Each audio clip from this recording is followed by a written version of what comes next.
Hey, what's up, everybody? Welcome into Tom Curran's Patriots Talk Podcast. This is the aftermath of a 40-7 loss for the Patriots. You see Phil Perry right there if you're watching on YouTube. He's going to have plenty to tell us about what happened. But, Phil, this was an unprofessional performance by the New England Patriots. From the start of the game, even before the game, with messaging about the starting running back, to the very end of the game, when the chants of fire Mayo were raining down through the fog and the mist at Gillette Stadium. Patriots had to close well in this season. Their final 4 games were about evaluation and building momentum. There was supposed to be a foundation laid this season. And on that foundation, which would have its finishing touches, hopefully, in these last 4 games, the Patriots would start to build momentum on top of that. Instead, they have an embarrassing loss, a decent loss, and a humiliating loss.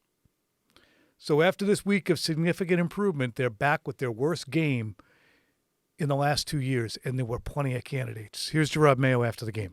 Really nothing good to take out of that game today. Just the lack of execution. Look, that's a good football team, and they're a well-coached football team. We just didn't play well enough in any phase of the game. No complimentary football, and that's what you get. Phil, come on in. I want your perspective, given that I just gave some, as to what the tenor was in the locker room after the game. And if you feel as if this changes the geometry for ownership, given that we've always left the door cracked unless it's a disaster, and 2 out of 3 weeks it has been disastrous. Yeah, I think that's fair, and I think it's the kind of loss, that could change an organization's future. I really do, just because it was such a mess, really from start to finish. The quarterback missed some time, but they couldn't do anything well in this game. And where you want to be building towards something, and you want to have some sort of standard set by this year's end, I think you're coming away from this game knowing that that's just not going to happen. And I know there's a week left in the season, but that game's not going to mean anything. Not only to the Patriots, but to the Bills, is my guess. They lock up the number 2 seed if they beat the Jets this weekend. This was your best last chance to show that you actually were headed in the right direction, coming off of a respectable loss in Buffalo. And you submitted something that would suggest the opposite of that. And so, yes, does it change the geometry? Does it change the math?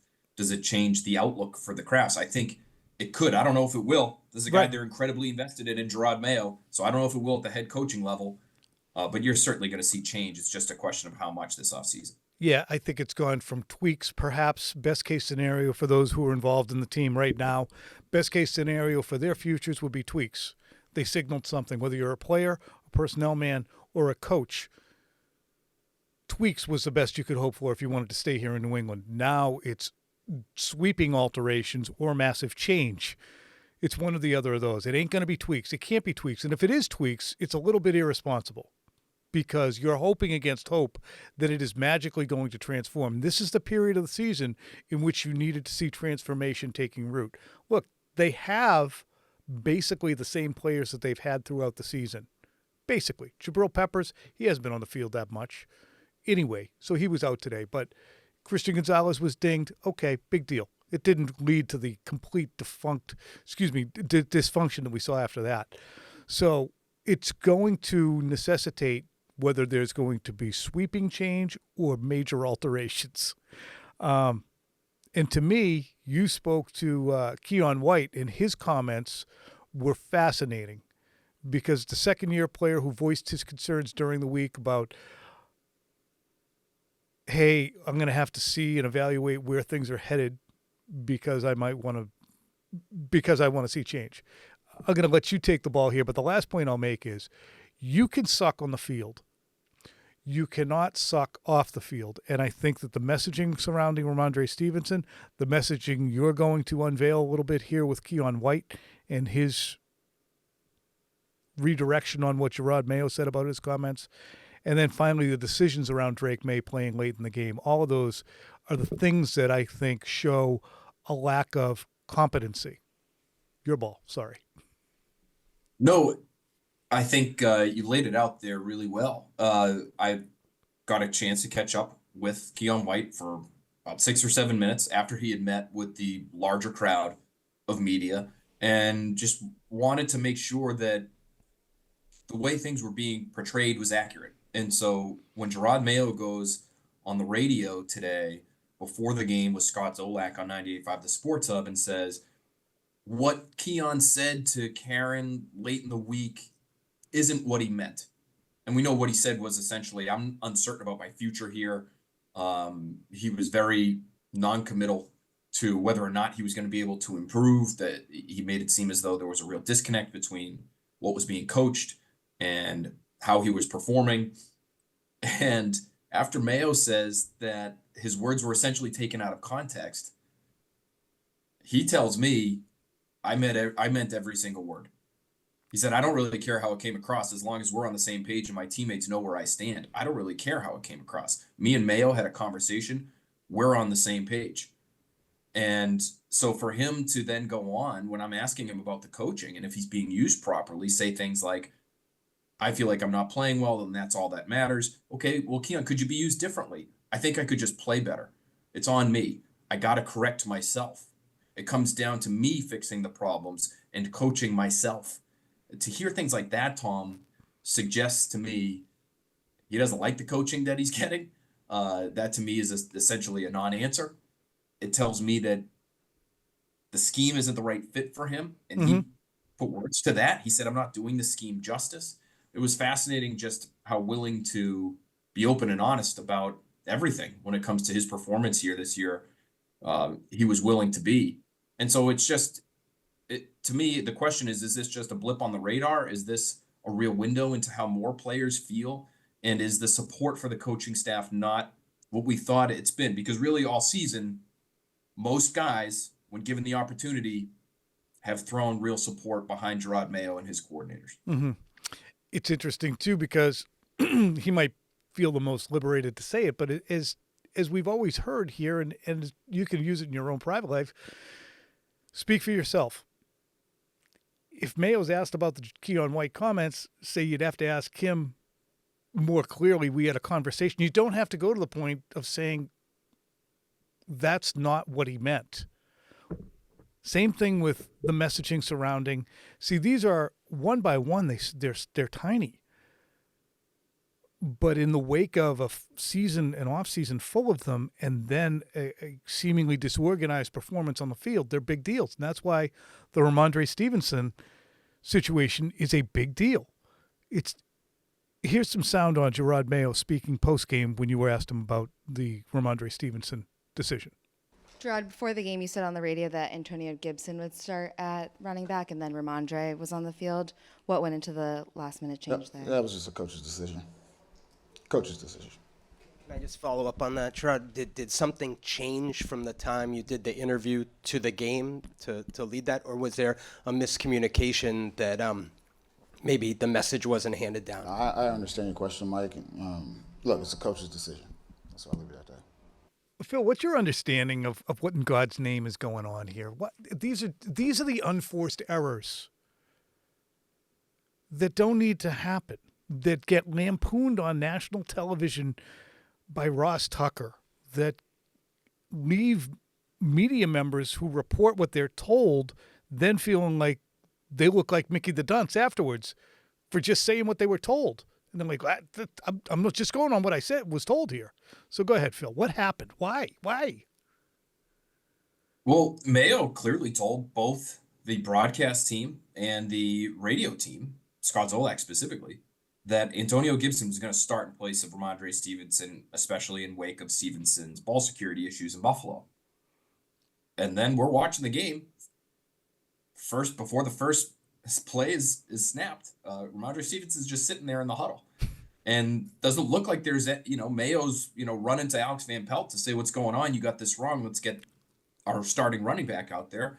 And Antonio Gibson tells reporters after the game that what they did today was really what they had practiced all week. There wasn't any conversation about Antonio Gibson starting this game. And so they've done, or they did what they planned to do. And so he wasn't stunned by Ramondre Stevenson starting.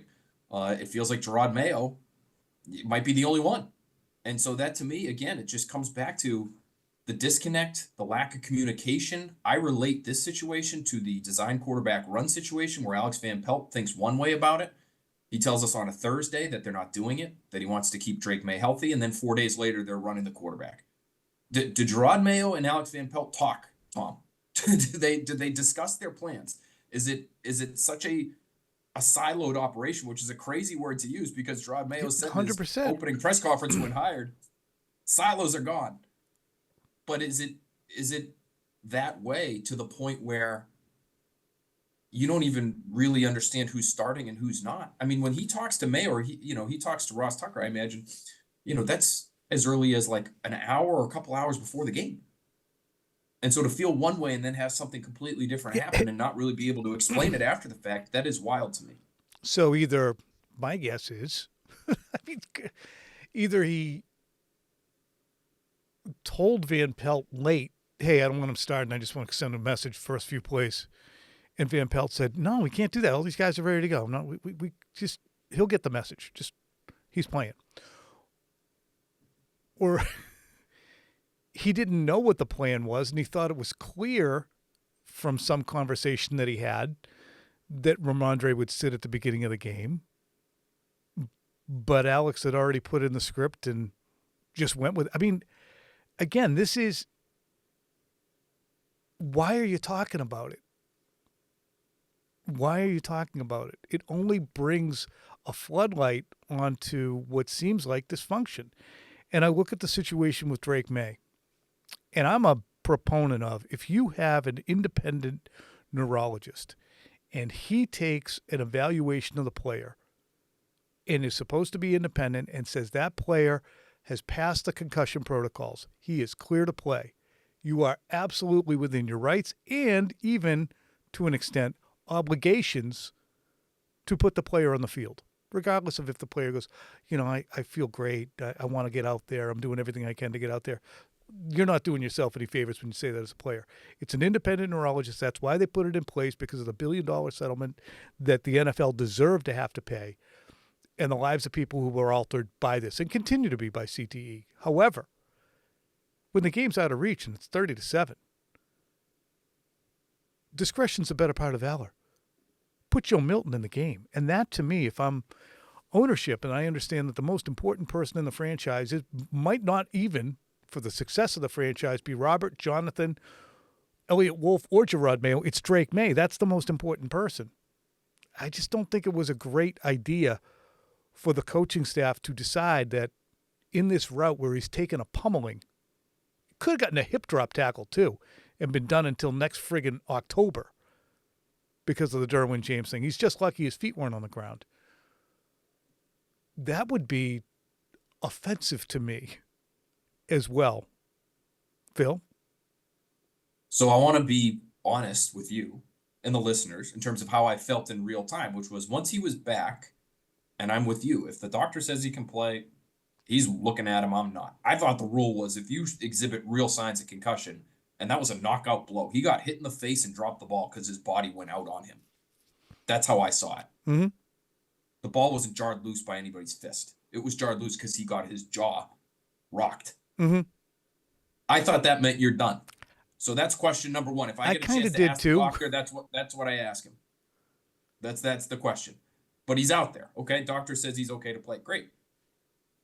I think this game and the way it was going, this gets to things like in-game feel. This to me is coaching. This game felt like a real bit of evidence for those who watched this Patriots offensive line operate, whether it was in the summer, over the course of the first 5 weeks with Jacoby Brissett at quarterback, and said, my God, you can't put this kid out there. How absurd is that? Don't do that. Have you watched this offensive line play? This was the kind of game that makes those people say those kinds of things, Tom. And I wasn't one of them at the time because I wanted Drake May to get out there and I thought he could mitigate a bad offensive line, and he did. But they couldn't protect him at all. Whether it was blitzers running through running backs, whether it was offensive linemen letting guys run through them or around them. It looked like there was one play maybe where the new center hard to blame him, but new center Cole Strange might have snapped the ball a little early and both tackles got beat, led to a hit on Drake May. I mean, it's a comedy of errors out there when it comes to the pass protection, and you're rolling him out there in a 3-4 score game. That to me is a bad decision. That to me should factor into when you're talking about what to do with this coaching staff. That kind of stuff really matters. It should, at least, to ownership, in my opinion. Yeah, I think that the feel for the game and the feel for the landscape and the understanding of the bigger picture. Alex Van Pelt calling plays to protect Drake May on a regular basis when he's exhibiting the ability to do things and the offensive line or the opponent is allowing you to entertain those plays, that's one thing. But today was exactly right, Phil. The day to, okay, you know what? We're going to keep the kid out of harm's way. I don't care what kind of grit, grind, and resiliency you have. Today wasn't the day for it.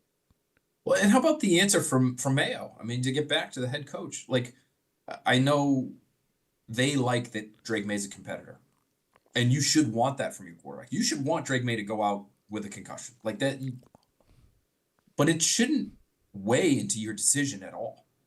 Whether or not you play him, whether or not he comes back, that's up to the doctor to get that. But whether or not you play him deep into a game like that, it shouldn't matter to you as the head coach that the player wants to be out there. That's a given.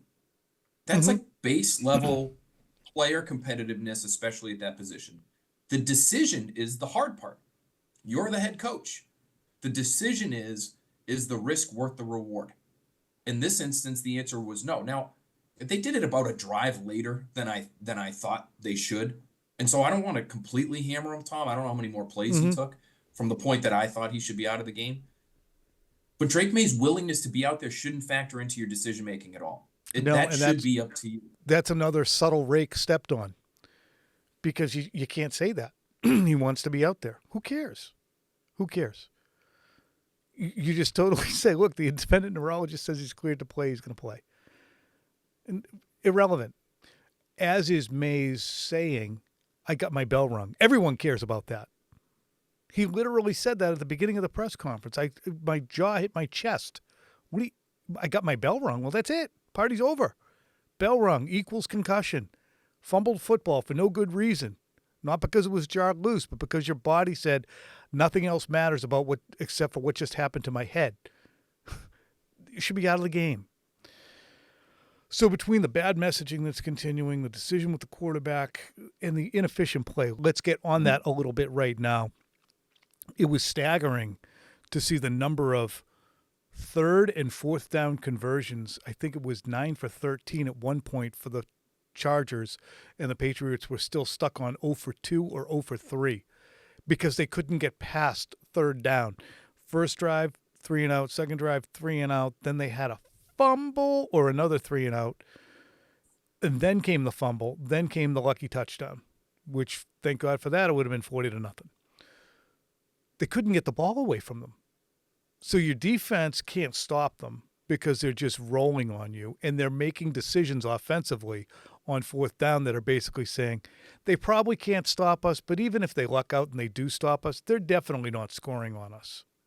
That was the overwhelming feel of, I'm going to try this because they're not going to stop us. Go ahead, Phil.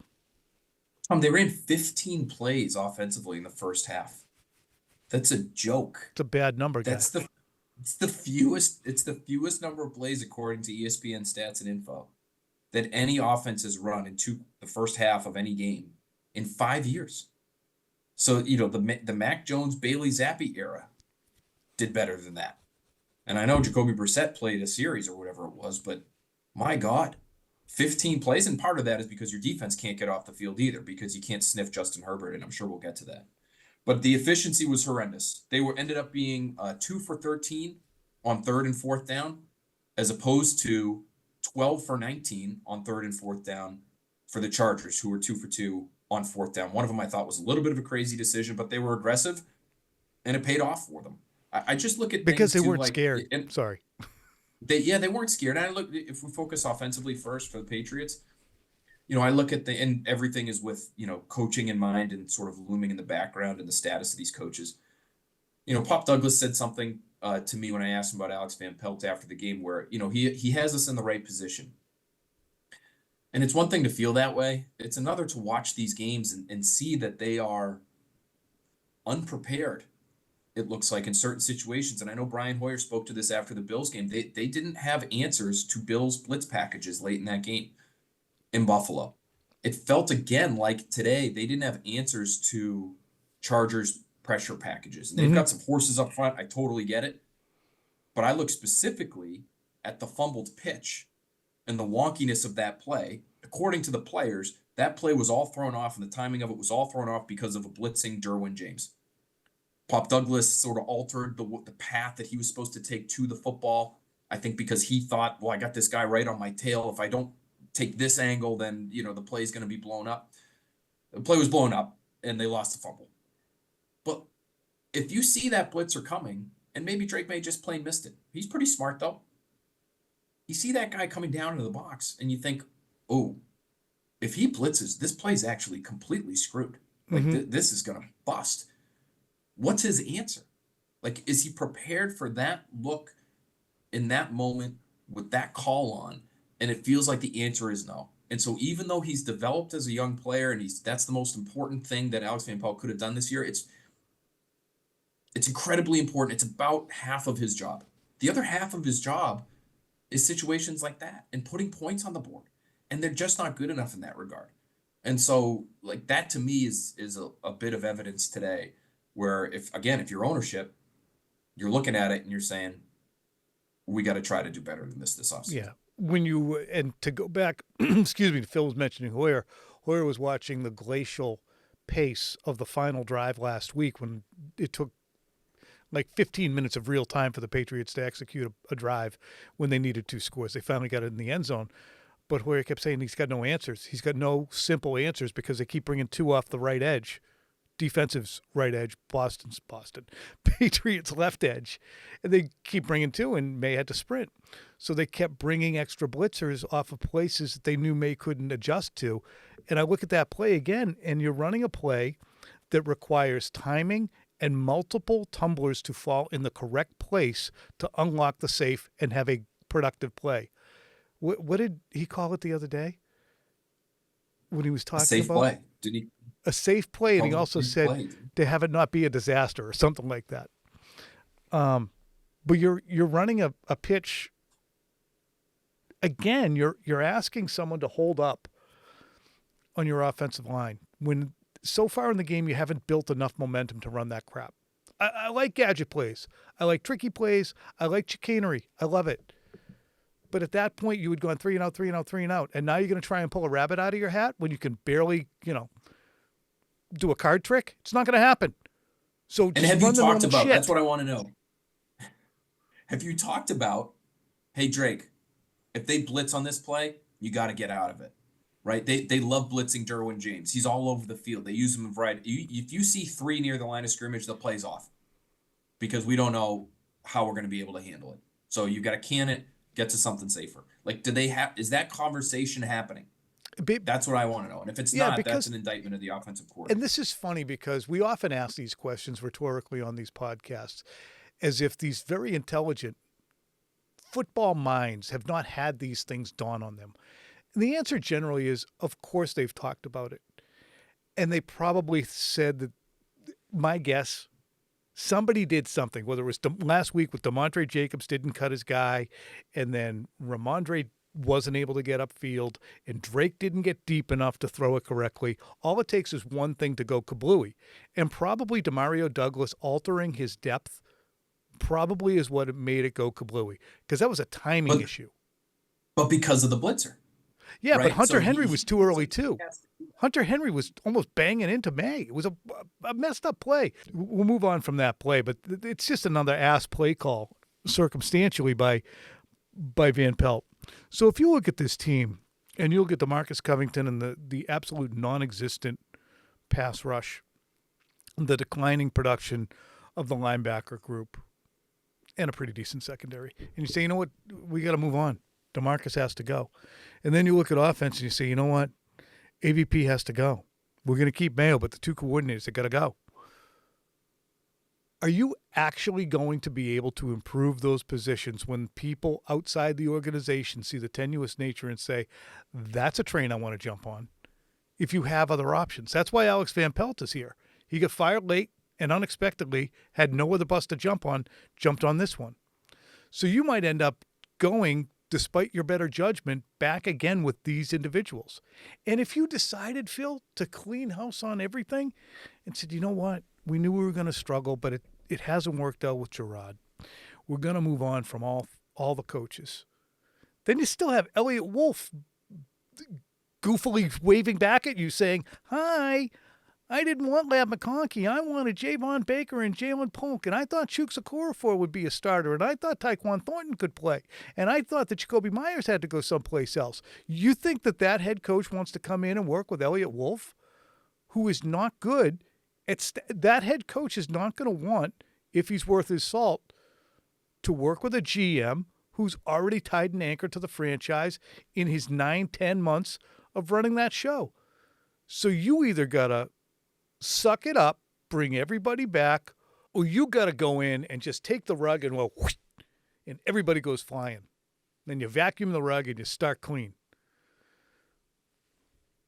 I think you're right. And that's honestly, Tom, those are the two paths. When I've talked to people about what the Patriots should do moving forward, and these are league people who have been involved in these sorts of hirings and firings, the paths are you either run it all back or you get rid of everybody. Because if you try to piecemeal it, you're not going to get the coveted people that you see as upgrades over what you have right now at either offensive or defensive coordinator. Like, for example, if you just say, we're so invested in Mayo, my gut instinct, if you're Robert, my gut instinct, it was the same gut instinct I had when I met my wives, like, we're going to go with him again next year. And it's his defense. It's his defensive coordinator. So DeMarcus gets to stay too. But we have to have some kind of, we won 3 games this year, for God's sake. We got to have some sort of change. Okay, Van Pelt's got to go. All right. Does anybody want that job?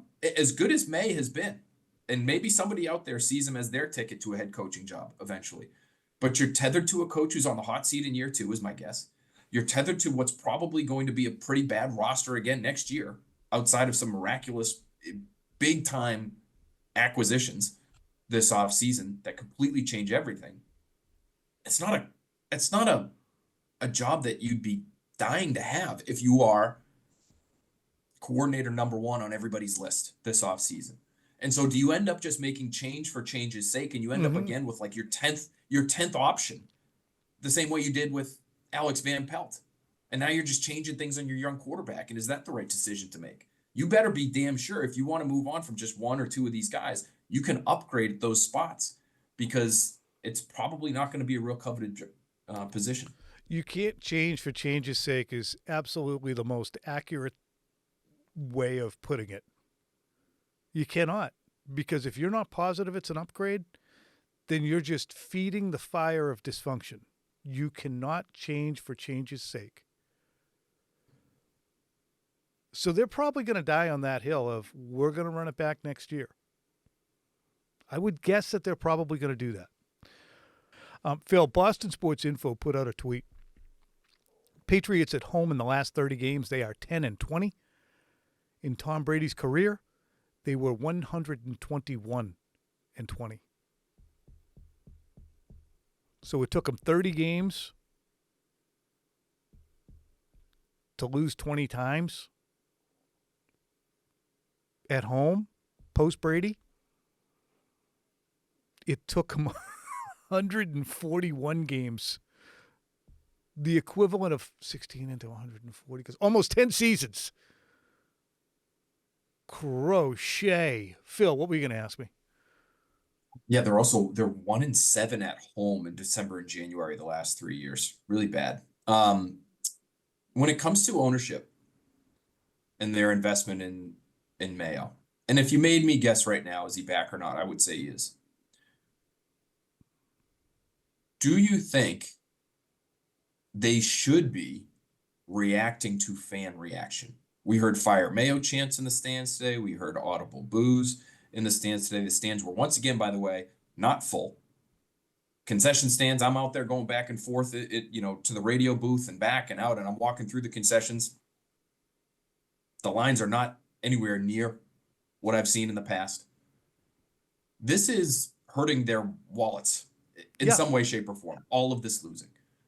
Should they be reacting to fan reaction? And part of the reason I ask you that question, I'm going to let you stew on your answer for 1 second. I just want to read you the Keon White, getting back to Keon White. Oh, I love One this. quote Thank you, to Phil. me We almost forgot.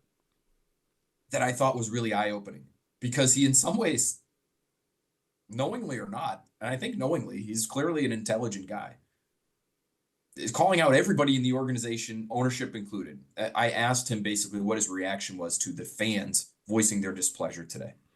And he said this, quote, "I think we as a whole, as an organization, everybody from the top down, have to stop concerning ourselves with what the outside thinks and stop explaining ourselves to the outside world and explaining ourselves to what the fans think. The fans are going to boo whenever you're losing. That's what they're going to do. I don't care who you are. When you're winning, they're going to cheer. It's always been like that. When you concern yourself with all the outside noise and what everybody has to say and what all the Twitter GMs have to say, you're going to change who you are. That means that you don't believe in who you are. I believe in who I am. I stand on everything I said. I stand on everything I believe in. I believe I'm not playing good defense right now, and I need to improve that." But that first part, so that's the end of the quote, but that first part of that answer is, fans are great. We need to stop listening to all those people out there.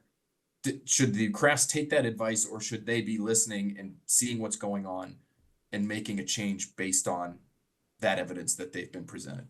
It's a great question, because on one hand you say, well, knee-jerk, of course not. You're not supposed to make decisions based on the fans. As Bill Belichick once famously said, once you start listening to the fans, it hastens the amount of time before you'll be sitting next to them in the stands. But fan reaction, especially in this market, is indicative of the product that they're being served. If you, behind the scenes, see that this is on the cusp of improvement, you're just on the brink and the fans are too dumb to see it, well, that's one thing. But if you can objectively look at what the criticisms are by the fans or media or outsiders or Twitter GMs and realize that the criticisms are based on factual evidence in most cases, then that's fair. And I do think that White makes an excellent point that I've kind of mentioned, is the Patriots have, over the course of time, whether it's deciding to stay with Bill as long as they did, which they rightfully should have. He earned that. Even as pissed as they were in 2022, and as dubious as they thought the decision to not replace Josh McDaniels, literally not replace him with an offensive person, was, they let that happen. Because you can't embarrass Bill. He's not going to allow it to happen, A, and B, he doesn't deserve it, and the fans would be in an uproar. And then when you make the decision, well, we want to have somebody who's still part of the organization when Bill does leave, so we don't want Jerod to leave. We're already hemorrhaging personnel here. We got Flores out the door, McDaniels out the door, Patricia, for better or worse, out the door and now back again. Joe Judge out the door and back again. But still, we like our group. We like what we've built. We want to have that link to the past. So we're going to marry ourselves to Jerod, promise him the job, even though he's only been a five-year coach and hasn't done year after year after year of it. And then you make the decision because you've committed to that, and you don't want to look like people are going to say you're a real dink if you move on from Jerod, or you're cheap if you don't, all that stuff. I think a lot of those decisions are based on emotion, are based on sentimentality, are based on continuity. And more than anything else, and I made this comment to Michael in the postgame, Holly, they're out of practice. The Krafts are literally out of practice at running a football team. They have run the business. They've run the television contracts. They've run the stadium. They've run the licensing. They've run Kraft Productions. Bill ran the football.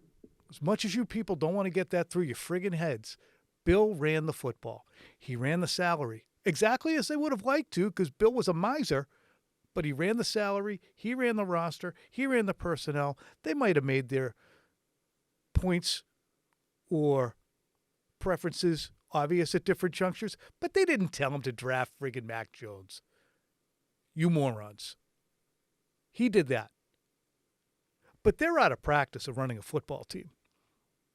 They don't know what they're doing at this juncture. They're paper company people. Bill owned so much, and his tentacles went in so many different directions that uprooting him this year has demonstrated just how far out of practice the Krafts are at running a football team. They're great at running businesses, and I bet if they look at their own work right now, they're like, that was a shitty way to do it. Just hire the guy who wasn't experienced, set him up to fail with overmatched employees in-house because we haven't done a good job of hiring. So they're out of practice, Phil. So it's a long-winded way of answering, but do you agree with me on they're out of practice? That's why, again, I hate to say it, the senior football advisor is a friggin' gem of an idea, Phil. The overlord. We haven't said the overlord word yet today, and that's what you're talking about. It's listen, for that reason, it makes sense. And that's why, Tom, it just makes me wonder how they're going to handle this moving forward. They've never had a one and done coach. They've had 3 coaches. They're all Hall of Famers. And I wonder if they're pot committed to Jerod Mayo because of their connection to the guy, because of their relationship with the guy, and because they know the roster's bad. But it's really hard to look at it and say, well, does he deserve a second season? I mean, the players, I guess, in some instances are playing hard, although I thought I saw some not great effort out there late in this game today. You could give them credit for how they brought along Drake May. They gave Drake May real practice reps when, backup quarterbacks, generally speaking, don't get those practice reps. And, he doesn't sit out for a few weeks without Jerod Mayo's sign off. And the way they've handled him looks like it's worked pretty well. So you could give him some credit for that. But it's really hard to point to a lot of different things that would say he deserves to be back. The reason, maybe first and foremost of why he would be if he is because it's sort of unfair to judge him on year one. Mm-hmm. And is that a good? That's the main reason. Is that a good reason? Fairness in this business. I don't know, and maybe they feel that way. It's just hard to predict how they'll react because they just haven't been in this spot, and so. Do they listen to the fans and do they care and do they make a move based on that? Is the criticism so strong for Mayo, Tom? We've got people here locally and they listen to everything. They watch us. I'm sure they listen to the Patriots Talk Podcast. But is the criticism of Mayo so strong that they feel like if it goes down this way again, if the feelings remain so fresh going into year 2, that it almost would be such a toxic environment that it almost won't allow him to succeed? Mm-hmm. Would they look at it that way? It would make his life so tough, and it would be such an uphill climb that as much as they like him, it just can't work here because of the way year 1 went. I wonder if that at all factors into their decision making. Do you think it might?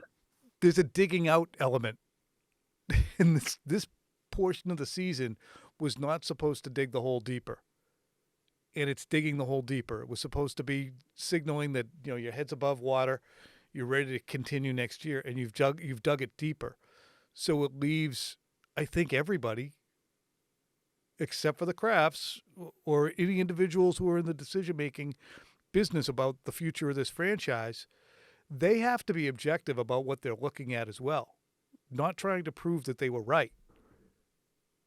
Not trying to prove that their loyalty or their instinct, as you pointed out, was correct. They have to do it because they objectively are seeing multiple things that are on the cusp of the threshold of the brink of being exquisitely fixed. You have reported, I have reported, others in the national media have reported that Jerod Mayo for a long time has been safe going into year 2. I don't know if this game changes it. My question to you is, we haven't heard from ownership this year. And they have not given him the, at times dreaded vote of confidence publicly in the media. And do you think the fact that they have chosen not to do that is their way of leaving the door open for them to make a move away from him? No. I think that the notion of a hot seat or the fact that his job was in jeopardy didn't really exist until that Arizona loss. I think it was steady as she goes. We started talking about it because it was a bye week, and we thought, okay, well, should we hypothesize hypothesize about whether or not Mayo will be back? Yeah, why not? So we did, and then they followed it up with a dysfunctional loss, and Mayo saying after the game, you said it, not me, to you when you asked about which fed dysfunction, or the appearance of it. So there was no public vote of confidence at that juncture, because I don't think that there was any doubt. After all Robert Kraft had said in the offseason about we're going to struggle, I hope we don't struggle, but we could struggle. It was expected. But again, this final 4 games with the level of dysfunction in 2 of them and the mixed messaging and the disorganization has actually caused a vote of confidence or no confidence to now feel as if it needs to be made.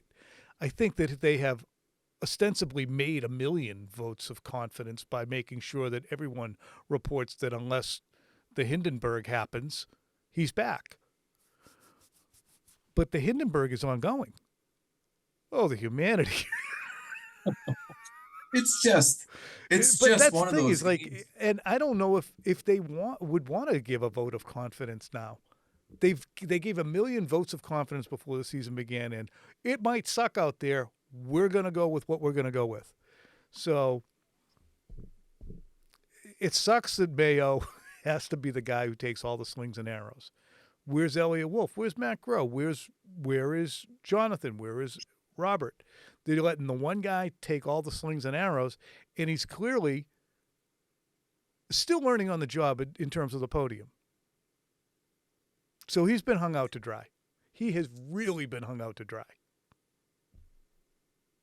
He has. It is just one of those games where everybody's in the crosshairs after the fact, whether it's Mayo and the communication with the offensive coordinator and the starting running back, and just the overall preparedness level. Whether it's Van Pelt and having no answers for blitzes, it seems.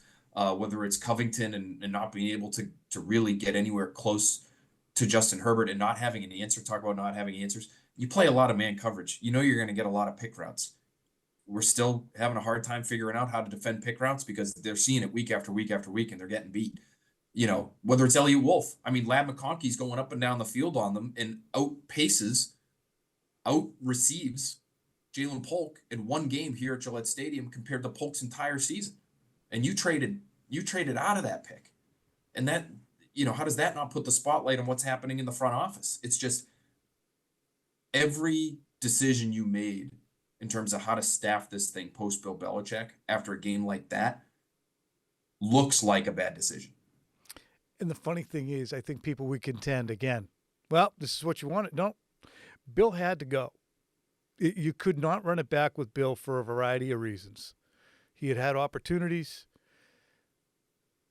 in 2021. He had opportunities to draft better for a decade plus, and it hadn't happened. You weren't going to give him another shot with the number 3 overall pick, a young quarterback who he didn't have a good track record, except for Brady. That's a big except. But anyway, you were not going to bring him back, but that doesn't mean frying pan into the fire. And with the Mayo situation and the coaching staff situation and the Wolf situation, you don't go frying pan into the fire and full on into the incinerator. So that's what they have to decide. You're now in the fire. Frying pan fire, incinerator or not. Phil, we've gone on way longer than anticipated, but it was a good pod because there's a lot to chew on, and I never expected it would be, this would be how we were spending our Saturday evening, talking about a 40 to could have been 0 loss. Could have easily been 0. I mean, smart play. Really, that might have been the one smart play of the day. A lot of dumb ones. How about Yannick Ngakoue? Unnecessary roughness, moving him up 15 yards. All he had to do was keep his hands straight. He didn't need to just do the push move. The field goal, they wouldn't have been able to make that. That field goal would have missed had they been 15 yards further back. That was the one that looked like it almost went right over the top of the goalpost. Looked like did it go in? Did it not? Had it not been for Yannick, that's probably a miss. It doesn't matter at the end of the day. But I almost passed out when I heard Mayo asked about it in the postgame. The field goal. Yeah. Ended up not being real consequential. Deck chairs on the Titanic. That is the epitome of it. All right, Phil Perry. we'll probably talk again this week. It's New Year's, but we barely celebrated Christmas at NBC Sports Boston because it's football season. We probably won't do much more. Certainly we'll do less when it comes to New Year's. So we'll talk again this week. Thanks so much, buddy. Oh, wait, stock watch. Leave the whole transition in, Casey. Give me 2 stock downs. I'll give you 2 stock downs. No one's getting up stock. Oh, what a save. Stock down. Stock down. Stock down. Stock down. Stock down. First stock down I'm going to give is, oh, crap. What a mean thing to do. Cole Strange gets a stock down for the early snap. Is that what it was? Did they note that on the broadcast? Oh, yeah, definitely early snap. It was Okay. very clear. Okay.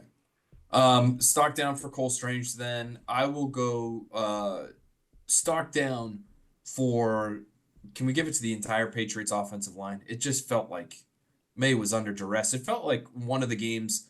The concussion is the obvious hit. That's not on the offensive line, but it felt like maybe the game where Drake May got the most punishment that he has absorbed all season, which is saying something. Yeah. Stock down for Jonathan Jones, Phil. Meeting a good guy. That's fair. 2024. That's fair. He can't get dusted. Can't get dusted. On the scene for a lot of Ladd McConkey yards and a Ladd McConkey touchdown where he ran by Jonathan Jones and Kyle Duggar. Can we just add in Kyle Duggar as sort of like an addendum to the John Jones stock down, because you're the free safety on the play. You can't be flat-footed and just have the guy run right by you. It's almost like a little reminiscent. It's almost like the scouting report for Ladd McConkey was passed on to the players. Not very fast, not a field stretcher. Well, you know what reminded me of was the blitz zero was not a blitz zero, but Cooper Kupp just kind of ran right through a double team for a touchdown. Same thing, white guy slot receiver just running straight down the field. Yep. You gonna run with him or not? No, okay, he's gonna catch a touchdown. And who knew? It's exactly what he. Looks like the lights just went out on you. The lights did just go out. Party's over. All right. And stock down for the coaches, Tom. We got to put the coaches in there. What would they do across the board for reasons we already mentioned? Just not good. Hey, stock up. I got to stock up. Salute to the 38,000 fans who showed up. Do we have a final tally? Do they do? I don't know. They put that in the game book. Get a final tally? So tally? check that out. Yeah. All right. I got to go home. I'm going to go have, it's Saturday. I have to go get my bath. See ya.